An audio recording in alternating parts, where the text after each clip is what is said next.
Hello friends, welcome to the concept YouTube channel. मेरा नाम है विशाल चौहान और यूपीएससी सीएससी प्रीलिम्स के लिए मॉडर्न इंडियन हिस्ट्री की हमने जो सीरीज शुरू करी है उसमें आज हम पढ़ने जा रहे हैं प्रोविंशियल इलेक्शंस। लेकिन आज के टॉपिक पर बढ़ने से पहले सबसे पहले मैं स्टूडेंट्स को बताना चाहूंगा, अगर उन्होंने प्रीवियस सेशंस को अभी तक कवर नहीं किया है सो make sure they watch each and every previous video. सभी सेशंस को आप यूट्यूब चैनल पर जाकर कॉन्सेप्ट चैनल पर देखेंगे, प्लेलिस्ट आपको मिल जाएगी। उनमें जो सवाल मैंने पूछे हैं उनके जवाब मुझे कमेंट में दें और अपना फीडबैक जरूर प्रोवाइड करें। उसके अलावा इन सभी सेशंस के पीडीएफ आप जानते हैं आपको कहां पे मिलेंगे, मेरे Telegram channel Chauhan sir history. सभी स्पेशल क्लासेस के लिंक वहां पर मिलेंगे और अगर आपका कोई डाउट है तो आप मुझे डीएम कर सकते हैं इंस्टाग्राम पर, इसी नाम से आपको मैं मिल जाऊंगा। उसके अलावा यूपीएससी सीएससी थॉरली प्रिपरेशन के लिए अगर आप सब्सक्रिप्शन ढूंढ रहे हैं, अगर ऑनलाइन सब्सक्राइब करना चाहते हैं किसी प्लान को, तो अनअकैडमी लेकर आया आपके लिए subscription plan plus and iconic, जिसमें डेली लाइव क्लासेस हैं, हाईली स्ट्रक्चर्ड कोर्सेस है, लाइव टेस्ट और क्विजेस है और unlimited access to the content है। लेकिन प्लस से आइकॉनिक प्लान्स ऑलवेज बेटर हैं। क्यों? क्योंकि आइकॉनिक में आपको personal guidance, test analysis, expert guidance, study material, study planner, ये एडिशनल फीचर मिलते हैं। उसके अलावा अनअकैडमी का एक इनिशिएटिव है, अगर आपको कभी भी ऐसा लगता है कि मेरी किसी भी वीडियो में मैंने कोई इनअप्रोप्रिएट कंटेंट का इस्तेमाल किया, तो आप रिपोर्ट कर सकते हैं। हर यूट्यूब वीडियो के नीचे आपको लिंक मिल जाएगा, मेक श्योर कि आप रिपोर्ट करें। उसके अलावा सेव ऑन कॉम्बो एक नया ऑफर लेकर आया अनअकैडमी, एक लिमिटेड ऑफर है, 8 से 14 जुलाई तक का है ये। ठीक है, तो जैसे कि मैंने आपको पहले भी बताया कि जीएस प्लस ऑप्शनल पे कॉम्बो ऑफर है 25% प्लस 10% का, राइट। लेकिन अब एडिशनल 10% का और डिस्काउंट दे रहा है अनअकैडमी आपको, and these are the limited offer discount prices. आपको दिख नहीं रहे होंगे तो 1 ईयर का 49,680 है, 2 ईयर का 71,798 एंड 3 ईयर्स का 87,264 है, right. So these are the new discounted prices. So make sure कि आप सब्सक्राइब करें एंड कोड यूज करें मेरा चौहान सर हिस्ट्री, राइट। क्योंकि मैंने आपको बताया अगर आप 1 साल या उससे ऊपर की सब्सक्रिप्शन लेते हैं तो आपको टेस्ट सीरीज भी मिलती है, स्टडी मटेरियल भी मिलता है, और 2 साल के प्लान पर अनअकैडमी का आपको प्रॉमिस तो मिल ही रहा है, राइट। अगर आप 2 साल का प्लान परचेज करते हैं और अगर आपका एग्जामिनेशन क्लियर नहीं होता है तो 1 साल का एक्सटेंशन आपको अनअकैडमी की तरफ से मिलता है, जो ऑफर एंड हो रहा है 14 जुलाई को। सो मेक श्योर कि आप सब्सक्राइब करें और कोड यूज करें चौहान सर हिस्ट्री, राइट। इसमें आपको गारंटेड सब्सक्रिप्शन मिलता है, उसके अलावा 2 साल का प्रॉमिस तो मिल ही रहा है, मेंस तक का गारंटेड सब्सक्रिप्शन, राइट। अगर आप 1 साल का लेते हैं तो मेंस 2022, 2 साल का लेंगे तो मेंस 2023। उसके अलावा अनअकैडमी के नोट्स मिलते हैं, कॉम्बो प्राइस पे आप सेव करते हैं, राइट। और अगर आप एक साथ पेमेंट नहीं कर सकते हैं तो लोन फॉर यूपीएससी बहुत बेहतरीन इनिशिएटिव है आपके लिए, और टेस्ट सीरीज मिलती है 30,000 के वर्थ की। सो अगर आप, जैसे कि मैंने बोला ना, महा सब्सक्रिप्शन ऑफर है, 1 साल का प्लान मेंस 2022 तक वैलिड, 2 साल का प्लान मेंस 2023 तक वैलिड। उसके अलावा टेस्ट सीरीज अनअकैडमी ने शुरू करी है। देखिए, टेस्ट सीरीज आपको लगाना बहुत ज्यादा जरूरी है और अनअकैडमी की टेस्ट सीरीज आपको 80 टेस्ट दे रही है पर ईयर। और अगर आप सब्सक्राइब करते हैं 1 साल या उससे ऊपर का प्लान तो आपको टेस्ट सीरीज साथ में मिलती है, ठीक है। सो बहुत बेहतरीन इनिशिएटिव है। उसके अलावा Unacademy mega combat subscription test होने जा रहा है जुलाई 11 एट 11 AM। आप अपने एंड्रॉइड डिवाइस पर भी दे सकते हैं। टॉप रैंकर्स को ये गिफ्ट मिलेंगे। एप्पल रैंक 1 को Apple iPad mini airport, second rank को और थर्ड को जेबीएल के स्पीकर्स, राइट। हिंदी और इंग्लिश दोनों में अवेलेबल हैं। सो मेक श्योर कि आप एनरोल करें। एनरोल करने के लिए कोड यूज कीजिएगा चौहान सर हिस्ट्री। उसके अलावा फिनिक्स रिवीजन बैचेज, 1 साल के बैचेज, 2 साल के बैचेज, एनसीईआरटी बैचेज शुरू हो रहे हैं। मेक श्योर कि आप सब्सक्राइब करें। एंड लोन फॉर यूपीएससी बहुत बेहतरीन इनिशिएटिव है अनअकैडमी का। अगर आप एक साथ पेमेंट नहीं करना चाहते हैं या नहीं कर सकते हैं तो आप लोन ले सकते हैं, जिसमें कोई प्रोसेसिंग फीस नहीं, कोई हिडन चार्ज नहीं, कोई इंटरेस्ट रेट नहीं, बहुत मिनिमल पेपर वर्क, 2 घंटे के अंदर अंदर अप्रूवल, बहुत फ्लेक्सिबल टेन्योर। मेक श्योर कि आप सब्सक्राइब करें। नीचे आपको लिंक मिल जाएगा, उस लिंक के माध्यम से लोन का प्रोसीजर एक्सेस करें और सब्सक्राइब करें द 1 ईयर और 2 ईयर प्लान, राइट। और उसके अलावा 20 बुक्स का सेट मैंने आपको बताया, स्टडी मटेरियल आपको मिलेगा अगर आप सब्सक्राइब करते हैं 1 साल या ऊपर के प्लान को, ठीक है।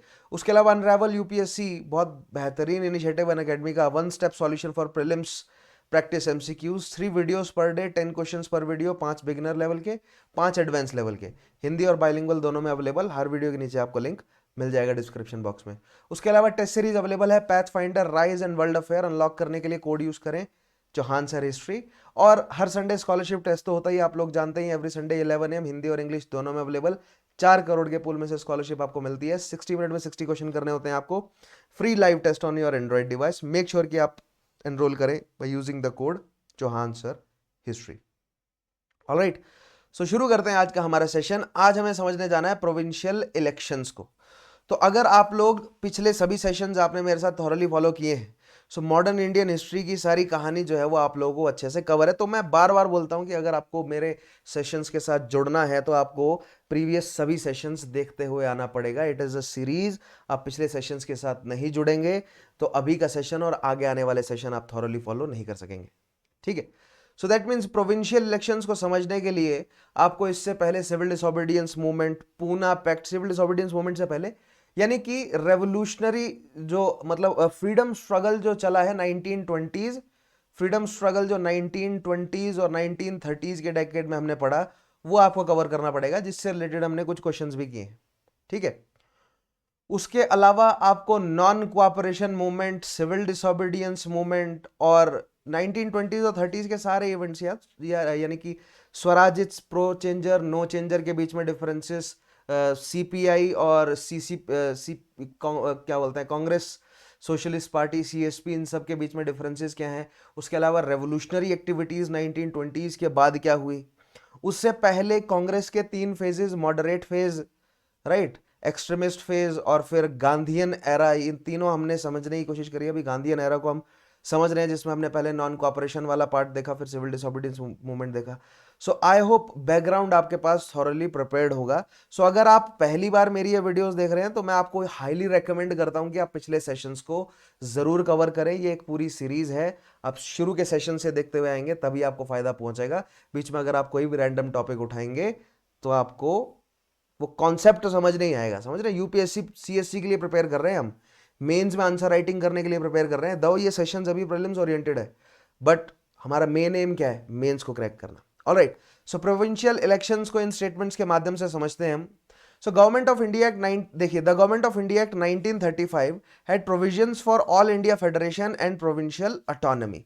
अब गवर्नमेंट ऑफ इंडिया एक्ट 1919 जब आया, राइट, यानी कि मॉन्टफोर्ड रिफॉर्म्स पर आधारित, उनकी रिपोर्ट पर आधारित जो क्या बोलते हैं, उन रिफॉर्म्स पर आधारित जो गवर्नमेंट ऑफ इंडिया एक्ट या इंडियन काउंसिल्स एक्ट 1919 जो पास किया गया, उसमें डायरकी सिस्टम जो लाई गई या अन्य जो सेपरेट इलेक्टोरेट्स ऐड किए गए, उसी समय फिक्स हो गया था कि एक और जो है वो कॉन्स्टिट्यूशनल, मतलब एक और जो है वो कॉन्स्टिट्यूशनल अमेंडमेंट या एक और नया एक्ट जो है वो आएगा। उस नए एक्ट को लाने के लिए 10 साल बाद एक रॉयल कमीशन या एक स्टैट्यूटरी कमीशन एस्टेब्लिश किया जाना था, जो कि स्टडी करता है कि क्या क्या कॉन्स्टिट्यूशनल चेंजेस लाने हैं, जो कि हमने साइमन कमीशन के रूप में देखा भी, राइट। सो यानी कि गवर्नमेंट ऑफ इंडिया 1935 आने से पहले ही 1919 में ही तय हो गया था कि गवर्नमेंट ऑफ इंडिया 1935 आएगा। डेट नहीं सेट हुई थी कब आएगा, लेकिन सेट हो गया था कि आएगा। ऐसा क्यों सेट हो गया था? क्योंकि मॉन्टेगू ने अपनी 1917 की डिक्लेरेशन में यह कहा था कि एक रिस्पॉन्सिबल गवर्नमेंट एस्टेब्लिश करने की तरफ हम कदम उठाने जा रहे हैं, ठीक है। लेकिन हम डिसाइड करेंगे कि कब और कैसे वो रिस्पॉन्सिबल गवर्नमेंट एस्टेब्लिश करनी है। तो जब government of Indian councils act 1919 आया तो वहां पर डिक्लेयर किया गया था कि एक रॉयल कमीशन 10 साल बाद बैठेगा, जो कि एनालाइज करेगा इन 10 साल की प्रोग्रेस को, और फिर आगे आने वाला जो नया गवर्नमेंट ऑफ इंडिया एक्ट है उसके लिए सजेशंस या उसके लिए क्या क्या जो है वो कॉन्स्टिट्यूशनल अमेंडमेंट या चेंजेस लाने चाहिए, उसके लिए रिकमेंडेशंस रखेगा। जो कि साइमन कमीशन आया 10 साल नहीं 8 साल पहले ही आ गया 27 में। क्यों? मैंने आपको बताया, लेबर पार्टी गवर्नमेंट आने वाली थी, कंजर्वेटिव चाहते थे कि हमारे रहते रहते कमीशन जो है वो बैठ जाए। कमीशन बैठा, उसने रिपोर्ट निकाली, उसकी रिपोर्ट पर राउंड टेबल कॉन्फ्रेंसेज में डिस्कशंस हुए और फिर रामसे मैकडोनाल्ड अवार्ड भी आया और फिर फाइनली जो है वो गवर्नमेंट ऑफ इंडिया 1935 आता है। बीच में फर्स्ट राउंड टेबल कॉन्फ्रेंस में इंडियन नेशनल कांग्रेस ने पार्टिसिपेट नहीं किया, सेकंड में किया, फिर थर्ड में नहीं किया। बीच में सिविल डिसोबीडियंस मूवमेंट भी चल रहा था, गांधी इरविन पैक्ट भी हुआ।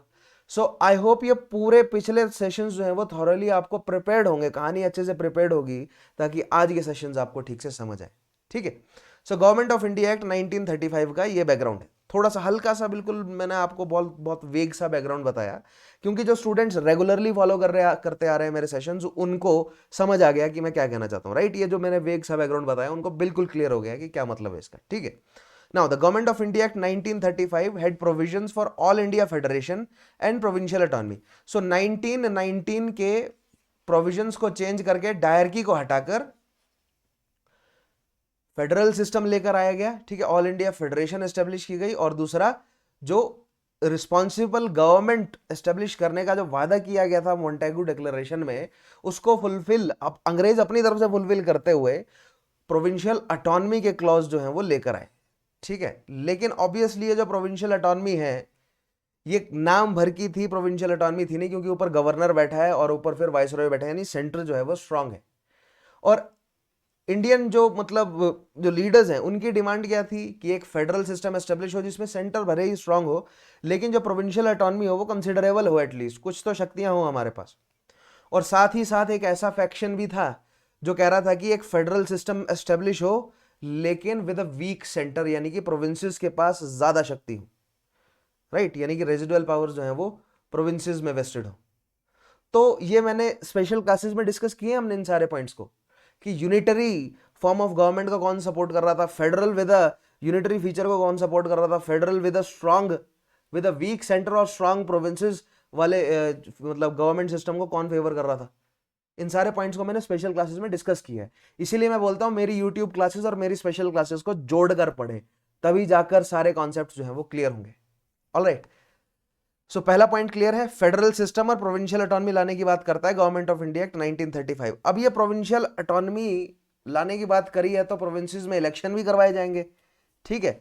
ऑल्दो द फेडरल मतलब इलेक्शन तो होने ही थे 1937 में, लेकिन 1935 के गवर्नमेंट ऑफ इंडिया एक्ट का बहुत बड़ा इफेक्ट पड़ा उन इलेक्शंस पर। क्यों?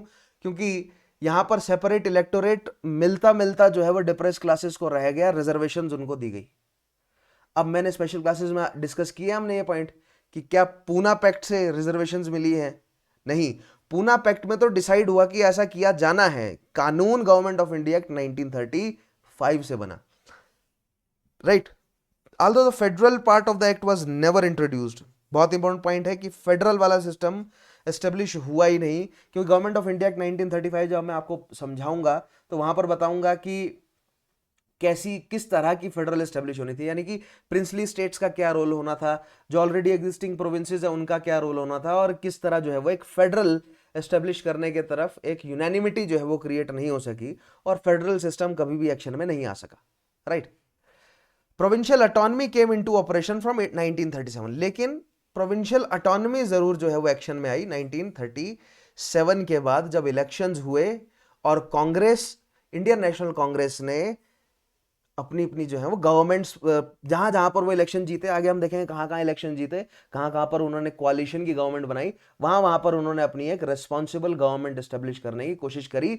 लेकिन ऑब्वियसली अड़ंगी देने के लिए governor general and provincial governors तो बैठे ही हुए हैं, ठीक है, एंड ब्यूरोक्रेसी तो पूरी है ही अंग्रेजों के हाथ में। This motivated the rise of many political parties. अब यहां से 1937 में प्रोविंशियल अटॉनमी बनती हुई नजर आई, यानी कि अब इंडियन नेशनल मूवमेंट का असर दिखने लग गया था, पॉजिटिव असर दिखने लग गया था, क्योंकि प्रोविंस इंडियन नेशनल मूवमेंट का मतलब, इंडियन नेशनल मूवमेंट का 1929 के बाद क्या था, खासतौर पर इंडियन नेशनल कांग्रेस की तरफ से एजेंडा क्या था? पूर्ण स्वराज। तो पूर्ण स्वराज की तरफ पहला स्टेप था प्रोविंशियल अटॉनमी मिल जाना, प्रोविंसेस अपने हाथ में आ गए, धीरे धीरे सेंटर भी अपने हाथ में आ जाएगा, यानी अंग्रेज भी चले जाएंगे। सो दैट मीन 1937 के बाद बहुत सारी ऐसी पॉलिटिकल पार्टीज या ऐसे मतलब क्या बोलते हैं पॉलिटिकल पर्सनैलिटीज जो अभी तक डॉर्मेंट बैठे थे या अलग अलग मतलब बड़ी इंस्टीट्यूशंस के साथ जुड़े हुए थे, जैसे आईएनसी के साथ जुड़े हुए थे, उन्होंने अपने अलग अलग ऑर्गेनाइजेशंस खोलने शुरू कर दिए। क्यों? क्योंकि अब ये धीरे धीरे क्लियर होने लगा था कि भारत आजाद होगा अंग्रेजों से, क्योंकि 1939 के बाद वर्ल्ड वॉर भी छिड़ेगा, ब्रिटिशर्स कमजोर भी होंगे, और ये धीरे धीरे एविडेंट होगा कि वर्ल्ड वॉर टू के बाद, इस वर्ल्ड वॉर के बाद, ठीक है, जो वर्ल्ड वॉर टू था 1939 से 45, इसके बाद ब्रिटिशर्स जो हैं वो इंडिया में अपनी कॉलोनी बचाकर नहीं रख सकेंगे, ऐसा माहौल जो है वो क्रिएट हो गया था। यानी कि जब ब्रिटिशर्स जाएंगे तो उसके बाद इंडिया का क्या होगा, राइट, फेडरल सिस्टम बनेगा, यूनियन ऑफ स्टेट्स बनेंगी, इंडिया के बंटवारे होंगे, तो उसके लिए अलग अलग पॉलिटिकल पार्टीज जो हैं वो 37 के बाद एस्टेब्लिश होती हुई हमें नजर आएंगी, ठीक है। आज उन अलग अलग और मतलब ऑलरेडी एग्जिस्टिंग पॉलिटिकल पार्टीज तो हैं ही, मुस्लिम लीग है, इंडियन नेशनल कांग्रेस है, बहुत सारी किसान सभाएं हैं, ट्रेड यूनियंस हैं, ठीक है, सोशलिस्ट हैं, कम्युनिस्ट हैं, रेवोल्यूशनरी एक्टिविस्ट हैं, तो बहुत सारी पॉलिटिकल शक्तियां ऑलरेडी एक्टिव हैं, ठीक है। डिप्रेस क्लास मूवमेंट्स चल रहे हैं, वुमेन अपलिफ्टमेंट के मूवमेंट्स चल रहे हैं, राइट। और भी कुछ बड़ी पॉलिटिकल पार्टीज 1937 के बाद जो है वो शक्ति में आएंगी, आइए देखेंगे उनको।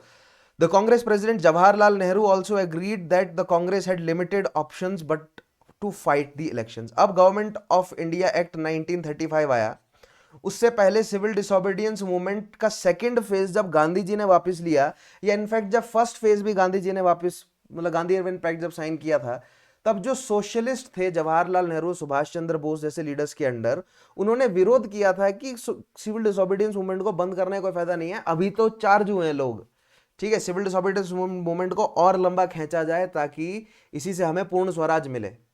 लेकिन गांधी जी ने क्या फैसला लिया कि ये ट्रूस का पीरियड है, कंस्ट्रक्टिव वर्क करो, लोगों को जोड़ो, फिर से एक फेज आएगा स्ट्रगल का, ठीक है।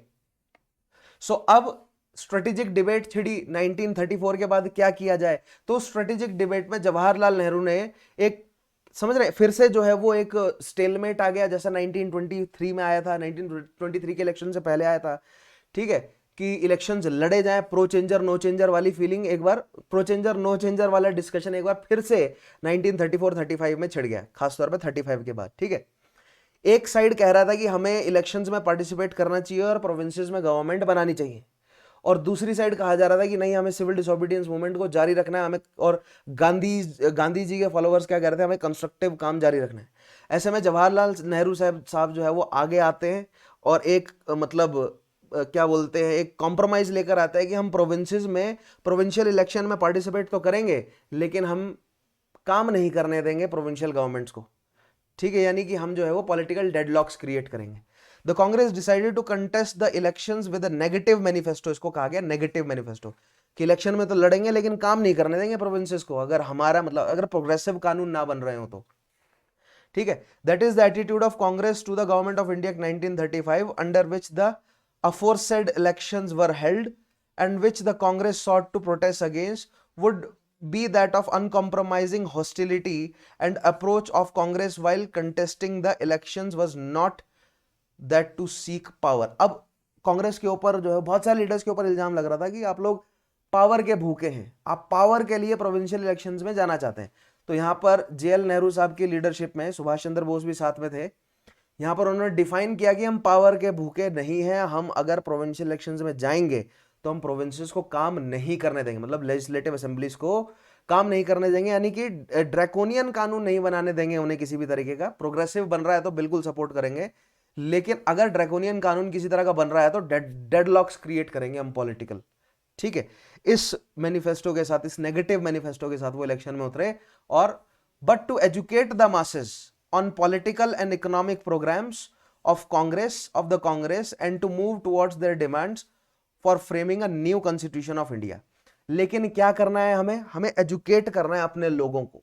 क्या एजुकेट करना है अपने लोगों को, क्यों? क्योंकि हम इलेक्शंस में जाएंगे, हमारे पास शक्ति होगी, हमारे पास पॉलिटिकल अथॉरिटी होगी, ठीक है। 1937 के इलेक्शन के बाद ऐसा माहौल था, पहली बार भारतीयों ने लेजिस्लेटिव असेंबलीज को अपना समझा, ठीक है। जब कोई मंत्री अपने ऑफिस में काम कर रहा होता था तो लोग झांक के आते थे, ठीक है। पहली बार लेजिस्लेटिव असेंबली में गोरे लोगों के या अंग्रेजी अफसरों के बजाय आम लोग जो है वो बहुत आसानी से घूम रहे थे। पहली बार लोगों को यह महसूस हुआ 1937 के इलेक्शन के बाद कि सरकार जो है वो, या जो मंत्री हैं वो उनके लिए काम कर रहे हैं। तो लोग जो है वो बिल्कुल पूरे कॉन्फिडेंस से मंत्रियों के पास आते थे कि भैया हमारा ये काम करवाओ, ठीक है। तो ये वाली जो फीलिंग है आम जनता में आई कि वो अथॉरिटी में है, ये और बढ़ानी है उनके अंदर, ठीक है। तो मासेस को एजुकेट करना है कि उनकी पॉलिटिकल शक्तियां क्या हैं, डेमोक्रेटिकल सिस्टम क्या होता है, ये समझाएंगे, और ये हम इफेक्टिवली तभी समझा पाएंगे जब हम शक्ति में होंगे, ठीक है। और दूसरी चीज ये कि अगर कोई ड्रैकोनियन कानून बनने जा रहा है, अगर कोई ऐसा डेरोगेटरी कानून बनने जा रहा है, तो उसको हम रोकेंगे और पॉलिटिकल डेडलॉक्स क्रिएट करेंगे, क्योंकि हमारे पास मेजॉरिटीज होंगी जब हम इलेक्शन में आएंगे तो, ठीक है। नाउ ऐसे में और छोटी छोटी ऑर्गेनाइजेशंस बनी, जैसे कि फजल हक formed Krishak Praja party, doctor Ambedkar also launched independent labour party in central province and Bengal. अब इलेक्शंस की बारी आई तो अलग अलग पार्टियां, इंडियन नेशनल कांग्रेस के अलावा भी बहुत सारी पार्टियां जो है इलेक्शंस में लड़ी, जैसे अंबेडकर साहब की independent labour party in central province and Bengal. The final results of the elections were declared in February 1937। देखते हैं रिजल्ट क्या रहे इलेक्शन के, ठीक है।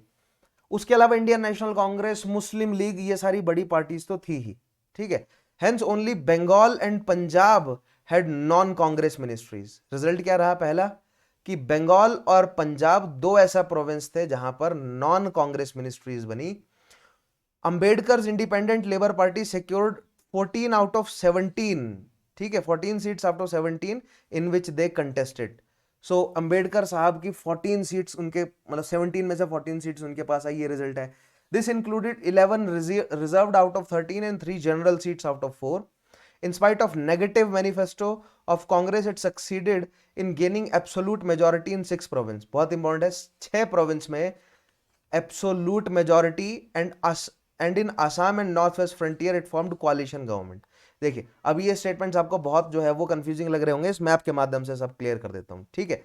सो प्रोविंसेस कौन कौन से हैं, प्रोविंसेस की लिस्ट बनाते हैं। सबसे पहले नॉर्थ वेस्ट फ्रंटियर प्रोविंस है, पंजाब है, सिंध है, यूनाइटेड प्रोविंस है, बिहार, उड़ीसा, बंगाल, उसके अलावा Assam, central province, Bombay presidency, Madras presidency. तो ये कितने प्रोविंस हुए, 1 2 3 4 5 6 और 7 8 9 10, एक और रह गया कोई, एक second. Madras, Bombay, Central, United province, Bihar, Orissa, Bengal, Assam, Sindh. अच्छा सिंध आ गया यहाँ पर, पंजाब और नॉर्थ वेस्ट फ्रंटियर, यस ठीक है।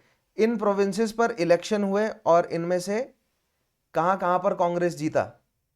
सो जो आपको ये ब्लू पार्ट नजर आ रहा है, ठीक है, यहां पर कांग्रेस की सरकार बनी, राइट। असम, बंगाल, मतलब पहले नहीं बन पा रही थी बंगाल पर, लेकिन फिर धीरे धीरे बंगाल में कांग्रेस की सरकार बनी।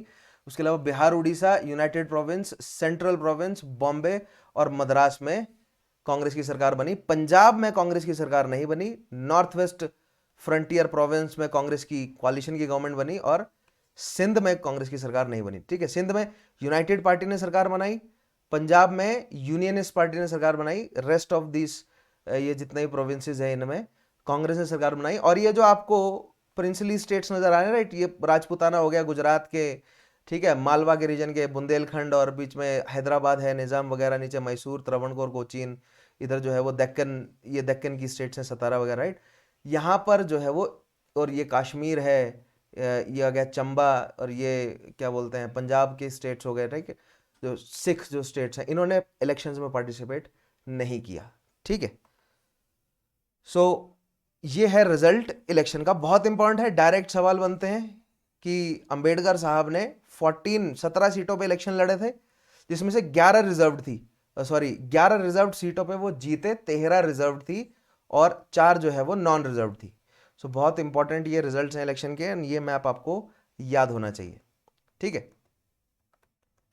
The result of the elections widened the rift between Congress and Muslim. अब देखिए यहां पर मुस्लिम लीग जो है वो सरकार नहीं बना सकी, जबकि Muslim dominated region north west frontier हो गया, ठीक है, बंगाल का काफी बड़ा रीजन मुस्लिम डोमिनेटेड रीजन है, राइट। देखिए बंगाल और पंजाब में नॉन कांग्रेस मिनिस्ट्रीज बनी, कांग्रेस की मेजॉरिटी नहीं थी लेकिन नॉन कांग्रेस मिनिस्ट्रीज बनी वहां पर। उसके अलावा और क्या क्या रिजल्ट है यहां पर देखिए, in spite of negative manifesto of Congress it succeed gaining absolute majority in 6 provinces. और असम और नॉर्थ वेस्ट फ्रंटियर में इन्होंने बनाई कोalition की गवर्नमेंट, ये रिजल्ट है। मुस्लिम लीग जो है वो नहीं एस्टेब्लिश कर सके अपने, मतलब मुस्लिम लीग कहीं पर भी मेजॉरिटी नहीं एस्टेब्लिश कर सकी। अब बात आती है मिनिस्ट्रीज बनाने की, तो मुस्लिम लीग का हमेशा से क्या 14 पॉइंट ऑफ जीना में भी ये पॉइंट जो है वो मेंशन था। उसके अलावा मुस्लिम लीग का स्टांस ये था कि अगर वो इंडियन नेशनल कांग्रेस को सपोर्ट करेंगे तो इंडियन नेशनल कांग्रेस अगर अपना कोई मिनिस्टर उतार रहा है तो कोई भी मुस्लिम मिनिस्टर इंडियन नेशनल कांग्रेस नहीं उतारेगी।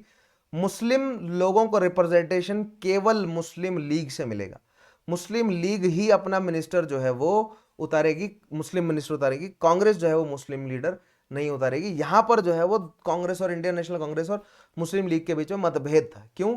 क्योंकि इंडियन नेशनल कांग्रेस क्या कह रहे थे कि हम एक प्लेटफॉर्म है जहां पर सभी आकर रह सकते हैं, ठीक है, यानी कि हम मुस्लिम्स को भी रिप्रेजेंट कर रहे हैं, हम दलित्स को भी, हम वुमेन को भी रिप्रेजेंट कर रहे हैं, हम अपर हिंदू क्लास को भी, हम मर्चेंट को भी, हम पीजेंट को भी, हम आर्टिशियंस को, हम इंडियन कैपिटलिस्ट को, हम सबको रिप्रेजेंट कर रहे हैं, ठीक है, हम पूरे इंडिया को रिप्रेजेंट कर रहे हैं। इंडियन नेशनल कांग्रेस का ये स्टांस था। तो हम दैट मीन्स मुस्लिम्स को भी रिप्रेजेंट कर रहे हैं, तो हम मुस्लिम्स भी बिठाएंगे मिनिस्टर्स अपने, राइट। सो ये कॉन्फ्लिक्ट था मुस्लिम लीग और इंडियन नेशनल कांग्रेस के बीच में, जो कि बढ़ा इस इलेक्शन के बाद, 1937 के इलेक्शन के बाद, right. The result of the elections widened the rift between Congress and Muslim League. The Muslim League fared badly even in provinces predominantly inhabited by Muslims, जैसे कि बंगाल वाले रीजन में, ठीक है, पंजाब में काफी मुस्लिम्स हैं, सिंध में काफी मुस्लिम्स हैं, right. And furthermore, after the election, Muhammad Ali Jinnah offered to form coalitions with Congress, but as a condition insisted that Congress should not nominate any Muslims to the ministries as it or the League claimed to be the exclusive representatives of Indian Muslims. ये बहुत important point है. मुस्लिम league ने कांग्रेस को कहा कि हम केवल मुस्लिम ministers आगे लाएंगे, आप नहीं लाएंगे अपनी तरफ से. सो यहां पर आप देख रहे हैं क्लियरली हिंदू मुस्लिम जो है वो डिसेंशन आपको दिख रहा है, दूरी आती हुई नजर आ रही है, जो कि गवर्नमेंट ऑफ इंडिया एक्ट से बढ़ी, रिफ्ट बढ़ा, right. This was not acceptable to the Congress, क्योंकि कांग्रेस कहता था कि हम तो एक यूनाइटेड फ्रंट है सभी भारतीयों के लिए, and it declined the leagues offer, और कॉलिशन जो है वो एक अच्छा कॉलिशन नहीं क्रिएट कर सके इंडियन नेशनल कांग्रेस और मुस्लिम लीग, ठीक है. सो यहां पर ना जो सोशलिस्ट हैं और जो कम्युनिस्ट हैं उनका पॉइंट आता है कि मुस्लिम हिंदुओं और मुस्लिम्स को यूनाइट करना है तो इकोनॉमिक बेसिस पर करो. अब पॉलिटिकल बेसिस पर हिंदू और मुस्लिम को यूनाइट करेंगे तो झगड़ते रहेंगे. जैसे आईएनसी और मुस्लिम लीग कह रहे हैं कि हम सभी, आईएनसी कह रही है कि हम भी मुस्लिम्स को रिप्रेजेंटेशन दें, मुस्लिम कह रही है कि हम अकेले मुस्लिम्स को रिप्रेजेंटेशन दें. तो इस तरह हिंदू और यहां पर जो है वो कुछ पॉलिटिकल कॉम्प्रोमाइजेस करके जो है वो हिंदू मुस्लिम यूनिटी क्रिएट की जाए. इस तरह हिंदू मुस्लिम यूनिटी क्रिएट नहीं होगी, ये लेफ्टिस्ट जो भी लीडर्स हैं उनका मानना था. उनका कहना था कि हमें इकोनॉमिक बेसिस पर हिंदू मुस्लिम को यूनाइट करना है, ठीक है. तो ये कुछ मैंने आपको जो एक मतलब फंडे समझाए थे, कौन से, लेफ्ट वाली जो पूरी थ्योरी समझाई थी वहां पर ये पॉइंट क्लियर किए थे हमने, right. It marked a complete breakdown of political relationship between league and Congress. यहां से पूरी तरह ब्रेकडाउन जो है वो हो गया, और फिर पाकिस्तान की डिमांड जो है वो धीरे धीरे और स्ट्रांग हुई.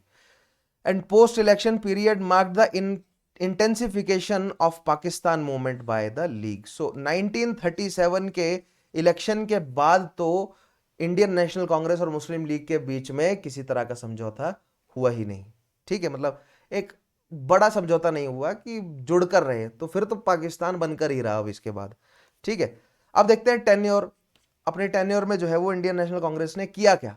The Congress did a laudable work during its brief tenure in various provinces such as soon after assuming offices they set about tackling the question of elementary education, industrial wages, cottage industries and upliftment of Harijans. अब देखिए, शक्ति में आते ही उनकी सरकार है, 6 provinces में तो मेजॉरिटी से उनकी सरकार, बाकी 2 में कोalition की गवर्नमेंट है, ठीक है. सो देखिए ये 6 प्रोविंसेस हैं, मद्रास हो गया, बॉम्बे है central province, United province, Bihar, Orissa और बंगाल, ठीक है. तो यहां पर तो है क्या, उनकी मेजॉरिटी की गवर्नमेंट, ठीक है. ये बंगाल वाला पॉइंट हटा दो, यहां पर बंगाल हटा दीजिए, ठीक है.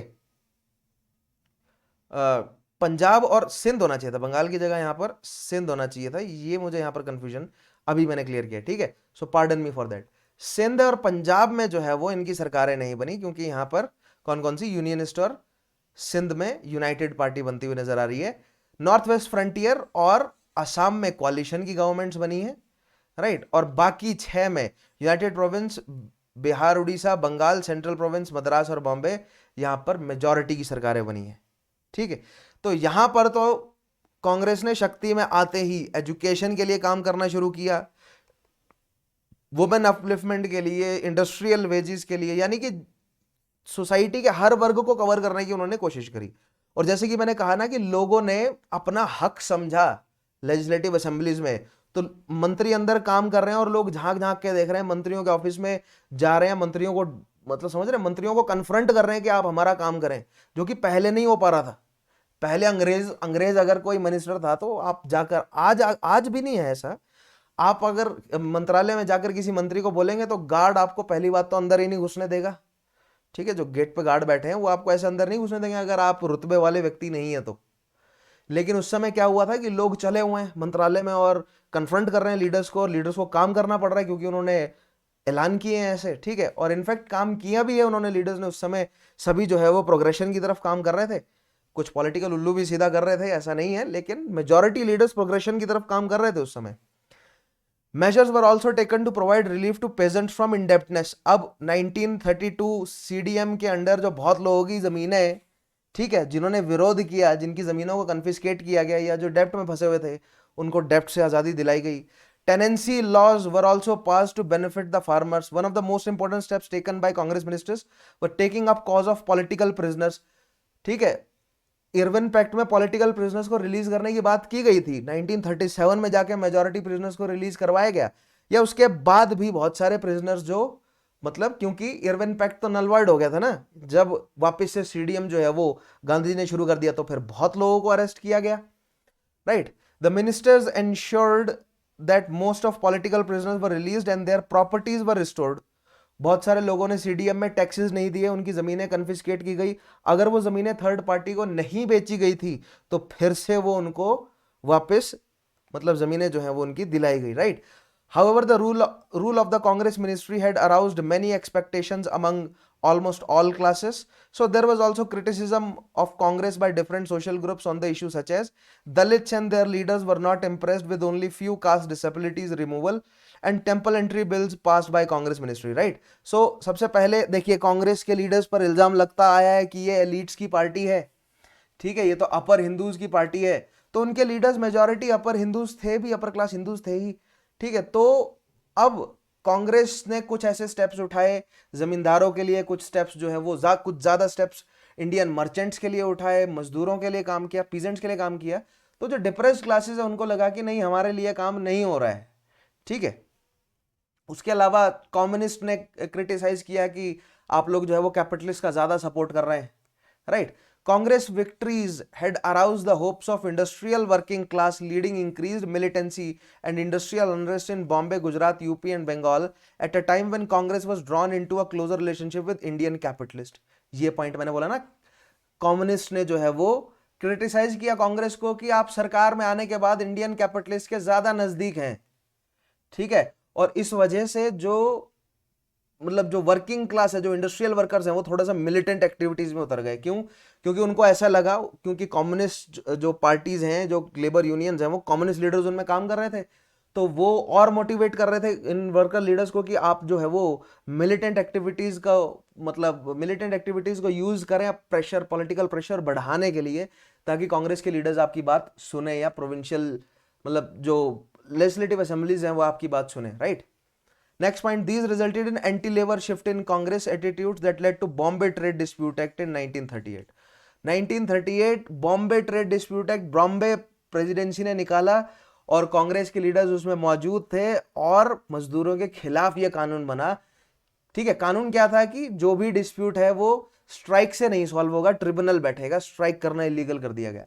जबकि कांग्रेस की सरकार है बॉम्बे में, मेजॉरिटी की सरकार है, ठीक है। तो यहां पर कैपिटलिस्ट पर इल्जाम लगाया गया कि, कांग्रेस पर इल्जाम लगाया गया कि आप कैपिटलिस्ट के साथ मिलकर जो है वो, मतलब क्या बोलते हैं, मजदूरों के साथ ठीक से जो है वो नहीं पेश आ रहे हैं, right. Congress also found it difficult to rise up to expectations of voters from farming community who were expecting radical changes. अब फार्मिंग कम्युनिटी में कोई बड़ा चेंज नहीं आया, ठीक है। तो इलेक्शन जीते ना, मतलब कांग्रेस की मेजॉरिटी की सरकारें आ गई, तो सभी की एक्सपेक्टेशंस थी कि मजदूरों के हालात सुधर जाएंगे, मतलब 2 ही साल में, जैसे नायक मूवी में दिखाया आपने, ठीक है, कि 2-4 सीन में ही वो पूरा बॉम्बे बदल देता है या महाराष्ट्र को चेंज कर देता है। लोग ऐसा एक्सपेक्ट कर रहे थे कि ऐसा होगा। आपको लगता है क्या ये प्रैक्टिकल था? क्या ऐसा हो सकता था, या प्रोग्रेसिव कदम ही उठाए जाने थे, ठीक है। बट लोगों की एक्सपेक्टेशंस थी। Muslim League also levelled charges against Congress minister for being pro Hindu. अब मुस्लिम लीग ने क्या कहा कि आप हिंदुओं को सपोर्ट कर रहे हैं, वो भी अपर क्लास, ठीक है। जो डिप्रेस क्लासेस, उन्होंने कहा कि अपर क्लास का सपोर्ट हो रहा है। मुस्लिम्स ने कहा कि आप हिंदुओं को सपोर्ट कर रहे हैं। कम्युनिस्ट कह रहे हैं कि आप कैपिटलिस्ट को सपोर्ट कर रहे हैं। तो उसी घेरे में कांग्रेस फिर से आ गया, right. Viceroy Linlithgow declared India at war with Axis powers on 3 सितंबर 1939, ठीक है। यूरोप में क्या बोलते हैं, जर्मनी ने पोलैंड को इन्वेड किया, और फिर जो है वो एक्सिस पावर के खिलाफ लिनलिथगो ने वॉर डिक्लेयर कर दिया इंडिया में 3 सितंबर 1939, and he declared that India is at state of war with Germany. अब जर्मन सिंपैथाइजर्स बहुत थे इंडिया में, कांग्रेस पार्टी में ही बहुत थे German sympathisers. The Congress objected strongly to the declaration of war without prior consultation with Indians, ठीक है। कांग्रेस ने कहा कि यार हमने सरकारें बनाई हुई हैं, आपने हमसे ही नहीं पूछा वॉर में जाने से पहले, ठीक है, तो कांग्रेस ने बॉयकॉट मतलब वॉकआउट कर दिया, कांग्रेस मिनिस्टर्स ने रिजाइन कर दिया। आठ प्रोविंसेस में कांग्रेस की सरकारें थी, सभी लीडर्स ने रिजाइन कर दिया। ठीक है, the Congress working committee suggested that it would cooperate if there were a central Indian national government formed and a commitment should be made for India's independence afterward. ठीक है, अब इस पॉलिटिकल सिचुएशन का फायदा उठाकर कांग्रेस की वर्किंग कमेटी ने, ठीक है, ये सजेशन रखा वायसरॉय के सामने कि पहला तो एक सेंट्रल लेवल, जिस तरह प्रोविंशियल लेवल पर आपने ऑटोनॉमी हमें दी है और हमने गवर्नमेंट्स बनाई है, एक सेंट्रल लेवल पर हम अपनी एक रिस्पॉन्सिबल गवर्नमेंट बनाए जब तक वॉर चल रही है, और जैसे ही वॉर खत्म होगी तुरंत आप हमें आजाद करोगे।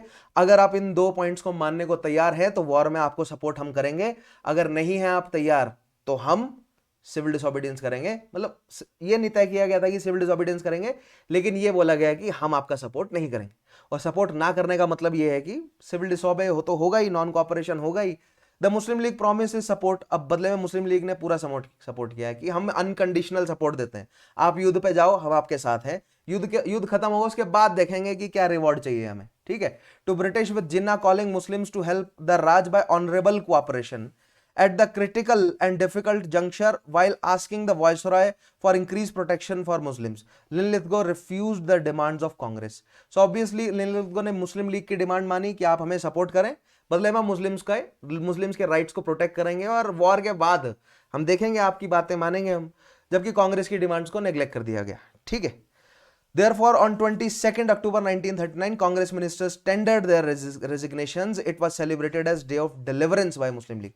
Muslim League ने Day of Deliverance सेलिब्रेट किया 22 अक्टूबर, जब कांग्रेस के मिनिस्टर्स ने रिजाइन कर दिया।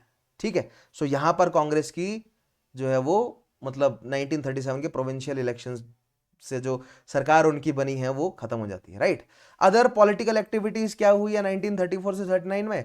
The important political happenings which took place between 1934-39 till start of second world war were rise of, अब देखिए 1934-39 में सीएसपी शक्ति में आती है, 36 से 39 तक 4 बार सोशलिस्ट लीडर्स जो हैं वो प्रेसिडेंट बनते हैं कांग्रेस के। ठीक है, rise of Prajamandal movement establish होता है प्रोविंशियल लेवल पर। प्रजामंडल जो है वो नरेंद्र मंडल पहले से ही एस्टेब्लिश था, लेकिन वो तो अंग्रेजों ने अपनी तरफ खींचने के लिए किया था, लेकिन प्रजामंडल डेवलप हो रहा है। अब इंडियन नेशनल कांग्रेस में इंडियन नेशनल मूवमेंट में हिस्सा लेना शुरू करते हैं भारतीय प्रिंसलीज, मूवमेंट इन प्रिंसली स्टेट्स, जो कि नेक्स्ट टॉपिक में आपको कराऊंगा। And the domination of socialist influence with in Congress represented Subhash Chandra Bose and Jawaharlal Nehru. 36-37 में जवाहरलाल नेहरू और 38-39 में सुभाष चंद्र बोस कांग्रेस के प्रेसिडेंट भी बने। उसके अलावा सोशलिस्ट आइडियोलॉजी कांग्रेस में बढ़ी, the post civil disobedience movement, इस पर मैंने आपको एक अलग से सेशन कराया है, लेकिन जस्ट बेसिक मेंशन कर दूं। Congress witness two important development taking place. First was the emergence of 2 ideological factions camps Congress wise, conservative और सोशलिस्ट। सो फार राइट, सेंटर और लेफ्ट। ठीक है, फार राइट कंजर्वेटिव जैसे कि राजेंद्र प्रसाद, उसके अलावा पटेल साहब हो गए, ठीक है, और क्या बोलते हैं मदन मोहन मालवीय साहब हो गए, और सेंटर में गांधी जी के साथ तेज बहादुर सपड़ू वगैरह, ये सब सेंटर में बैठे हैं। और लेफ्ट में कौन कौन है? सुभाष चंद्र बोस हो गए, जवाहरलाल नेहरू हो गए, आचार्य नरेंद्र देव हो गए, ये लेफ्ट में बैठे। तो ये खींचतान है।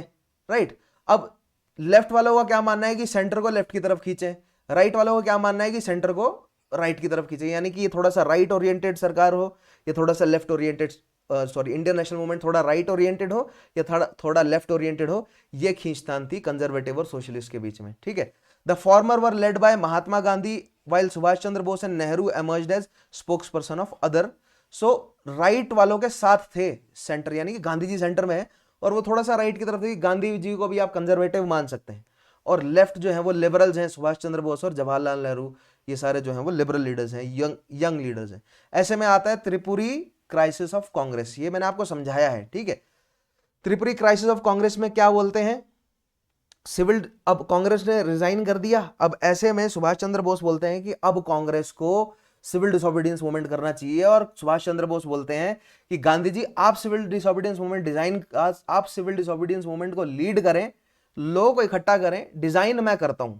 ठीक है, अब Subhash Chandra Bose civil disobedience movement design करने जा रहे थे, सोशलिस्ट थे, थोड़े से उनके मिलिटेंट आइडियोलॉजी ज्यादा थी, तो गांधी जी को पता था कि सिविल डिसोबीडियंस मूवमेंट इस बार थोड़ा सा वायलेंट रूप ले लेगा अगर सुभाष लीड करेंगे तो। ठीक है। सो 1939 के त्रिपुरी के सेशन में सुभाष चंद्र बोस, जबकि गांधी जी का बंदा खड़ा था, ठीक है, किसको, पट्टाभी सीतारमैया साहब को गांधी जी के सपोर्ट से खड़ा किया गया था सुभाष चंद्र बोस के अगेंस्ट, लेकिन सुभाष चंद्र बोस जो है वो प्रेसिडेंट इलेक्ट हुए। सुभाष चंद्र बोस प्रेसिडेंट इलेक्ट हुए और उन्होंने शक्ति में आते ही ये डिक्लेयर कर दिया कि मैं सिविल डिसोबीडियंस मूवमेंट को डिजाइन करूंगा, गांधी जी लीड करेंगे, गांधी जी पर प्रेशर डालना उन्होंने शुरू कर दिया। तो आइए इन पॉइंट्स को समझते हैं, त्रिपुरी का क्राइसिस क्या था ये भी देखते हैं। The Congress session of 1939 was held in Tripuri, a small village district in the district Jabalpur of Madhya Pradesh, formerly Central Province. Right. Subhash Bose has been unanimous choice as president of the Congress in 1938. अब 1938 के session में आप मुझे बताएंगे कहां हुआ था 1938 का सेशन, वहां पर सुभाष बोस को यूनानिमसली चूज किया गया था, लेकिन धीरे धीरे जो है वो सुभाष बोस और उनके सपोर्टर्स का थोड़ा सा मिलिटेंट रूप जो है वो सेंट्रलिस्ट को दिखने लगा था, इसीलिए 1939 में कंटेस्ट बढ़ गया था सेंट्रलिस्ट और लेफ्ट के बीच में, या राइट और लेफ्ट के बीच में, या कंजर्वेटिव्स और लिबरल्स के बीच में, ठीक है। While support of Gandhi other leaders with support of Gandhi, other leaders put up Pattabi Sitaramaiah as candidate for the post. However, still Subhash Bose was elected. Gandhi declared Pattabi's defeat as my defeat. बहुत important point है। गांधी जी ने कहा कि पट्टाभी सीतारमैया नहीं हारे हैं, ये मैं हारा हूं, यानी कि सेंट्रलिस्ट आइडियोलॉजी हार गई लेफ्ट से। It was followed by resignation of working committee members, ठीक है। तो सुभाष बोस ने आते ही बोला कि अब मैं आ गया हूं शक्ति में, ठीक है, तो मैं सीडीएम को डिजाइन करूंगा, ठीक है। तो यहां पर गांधी जी के साथ वर्किंग कमेटी ने डिस्कशन किया और वर्किंग कमेटी ने कर दिया रिजाइन, तो हम तो कर रहे हैं रिजाइन, अगर तुम्हें डिजाइन करना है सीडीएम तो करो। अब यहां पर प्रेशर सुभाष बोस पर आया कि अब मैं सीडीएम को कैसे डिजाइन करूं, ठीक है। तो सुभाष बोस ने भी बदले में रिजाइन कर दिया कि अगर आप मेरे को कॉर्नर कर दे रहे हैं, आप चाहते ही नहीं है मैं यहां काम करूं, तो मैं रिजाइन करके अपना अलग ऑर्गेनाइजेशन डाल लेता हूं। तो वो बंगाल में चले गए और उन्होंने बंगाल में फॉरवर्ड ब्लॉक एस्टेब्लिश कर लिया, ठीक है। Pushed to wall, Bose decided to resign from the post and formed a separate political party called Forward Bloc. He was declared ineligible for any post in Congress for 3 years.